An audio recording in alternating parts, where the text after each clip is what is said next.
Today I'm going to be showing the viewers how I make my secret recipe potatoes, my chips.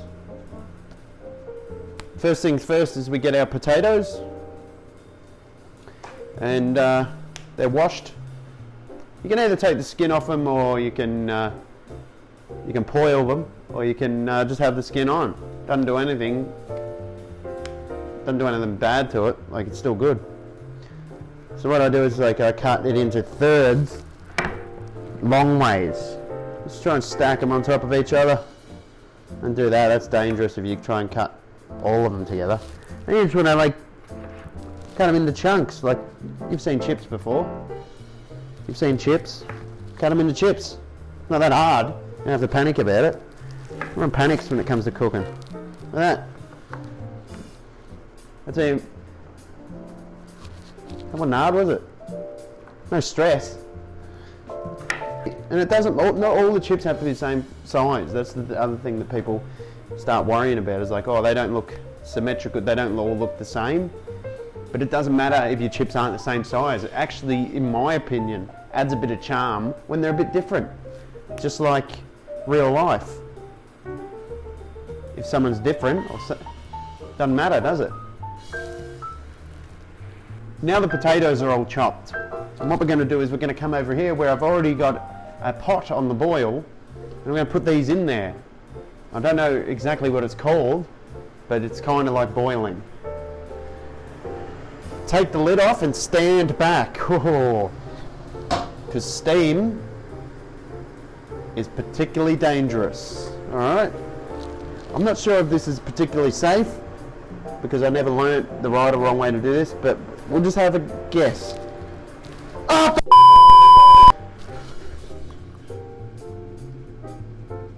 fuck.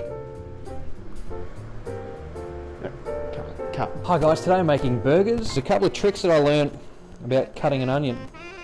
When you cut an onion, leave most of that stalk on the back. You want to cut off the front. Cut down the middle like so. Twice. And if you're feeling adventurous, third one. Then make some little incisions along the top of the onion.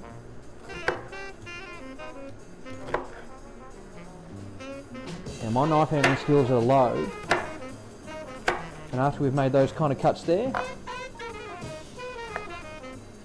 perfectly diced onion.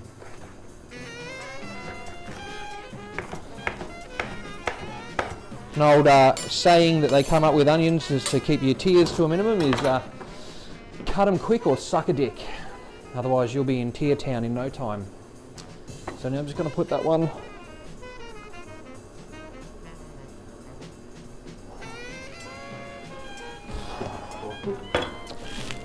Ah, fuck!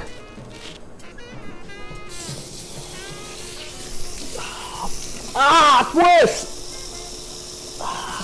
And the water's hot! Oh.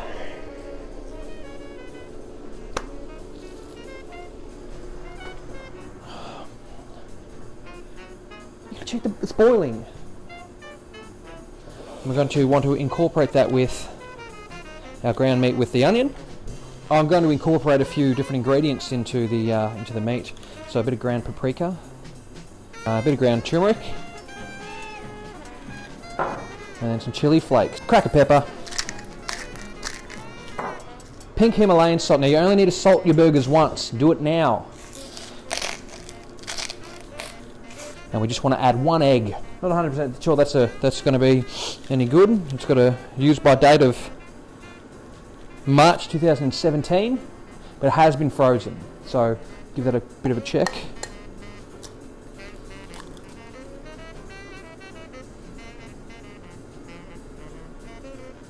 Yeah, that looks alright. And then we just pour that in with our mixture and incorporate once more. You can dust with a little bit of flour if you're having trouble sticking. Just say you've added too much onion. But eventually you should end up with a nice ball like this that you can grab pieces off and start to form some patties.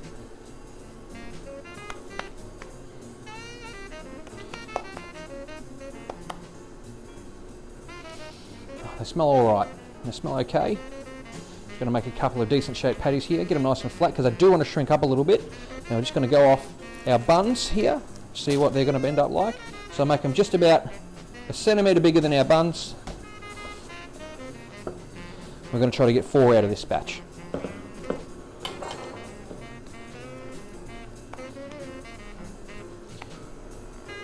And just be very careful when working with raw meat, as you don't want to cross-contaminate. So if you're using raw meat, try to use a couple of different cutting boards.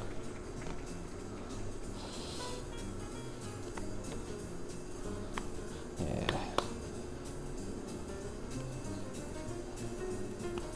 Okay. So that concludes making of the burgers. Next up, we're going to check on the chips, put those in the oven. So I'll throw it back over to you, Cody.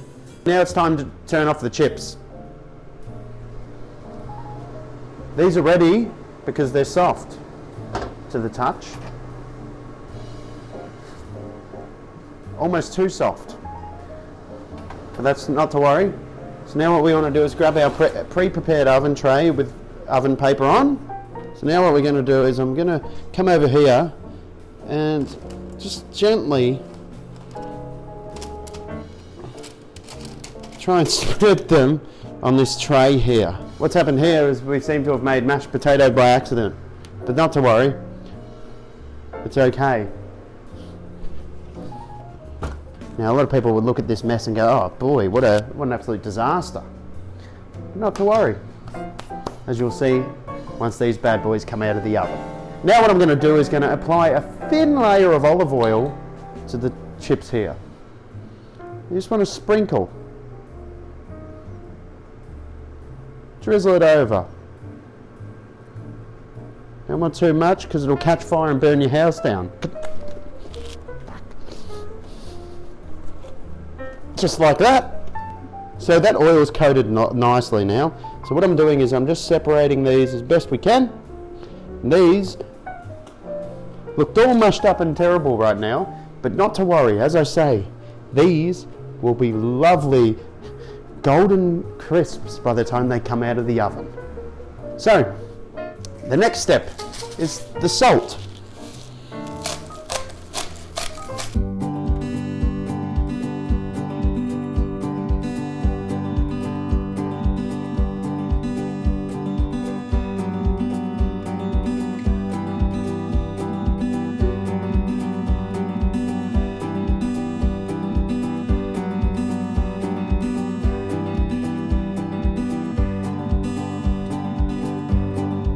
Finally, what we're going to do is put a bit of paprika on there because we like the red colour and it almost makes things look better than what they actually are. And we need a lot of help. Grab it from the top and tilt and just sprinkle. Seasoning evenly.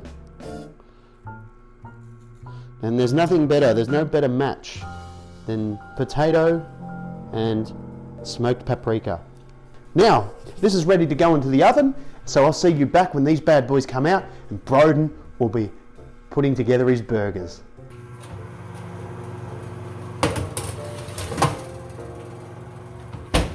Thanks, Cody. So I'm going to start cooking the burgers now. The best way to do this is to have the meat and your burgers ready to cook. All right, so we've got our little flipper machine. I've got a cast iron grilled skillet grill majigger there, and just going to literally push those little bitches in there. Now we're going to probably fit all of them in, I think. Once they get cooked nice caramelised on one side, we're just going to stuff our little spatula under there, flip them over and only turn them once. And that's when we add the cheese.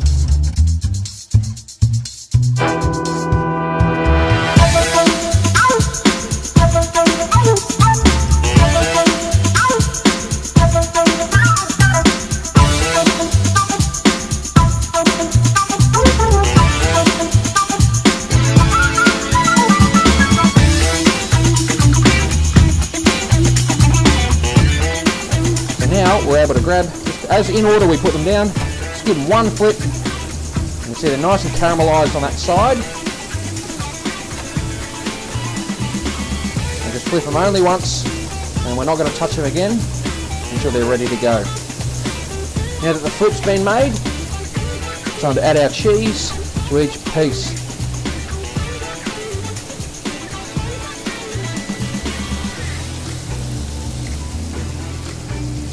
go through there. And now the secret, if you want to get your burgers nice and cheesy and great, you want to grab, if you don't have a lid, grab an oven tray, flip it upside down, turn it back a little, and just let them sit to cook for another 2 to 3 minutes. While we're waiting for our 2 to 3 minutes for our burger to cook, it's time to prepare some tomato. Now I fucking hate tomato, but I found that if you clip it down into some smaller, if you clip it down into some really thin paper-like bits, you can cut up quite a nice little bit that's not going to add too much water or texture to your burger and give you just enough of that tomatoey flavour without having to add too much sauce. Just cutting paper thin, as thin as you can get them. We don't need to put big old chunks here. This isn't a Melbourne McDonald's. Now as we go, we're going to have a little bit of avocado there, the Brunswick berry. Just cut that one in half. Boom, like that. And what do you get? Not bad, I'd say. Just checking our burgers. Starting to look pretty good, boys. Now, it's really hard to check at this point how your burgers are going, but if you're able to get the edge of one up, just to check, so you can tell, yep, that's just about fantastic. You can probably pierce that to check the middle's pink, but just from experience, I know that we've got some really good burgers coming up.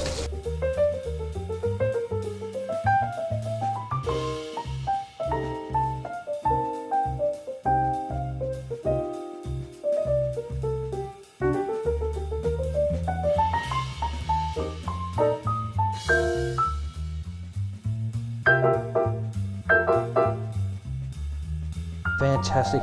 Now we've got a couple of really nice burgers there ready for consumption, and I'm going to throw back over to Cody and he's going to show you how we finish off those fries.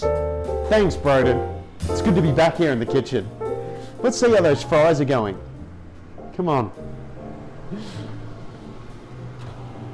Oh yeah, now that's lovely. As you can see, what looked like a disaster early on has turned into an absolute phenomenal display of chips right there. As you can see, the paprika is toasted off lovely, and the fries themselves they've gone a lovely, and just the aroma coming off that, something to behold. So what I'm going to do is I'm going to load up each plate with a selection of chips, and then we can enjoy.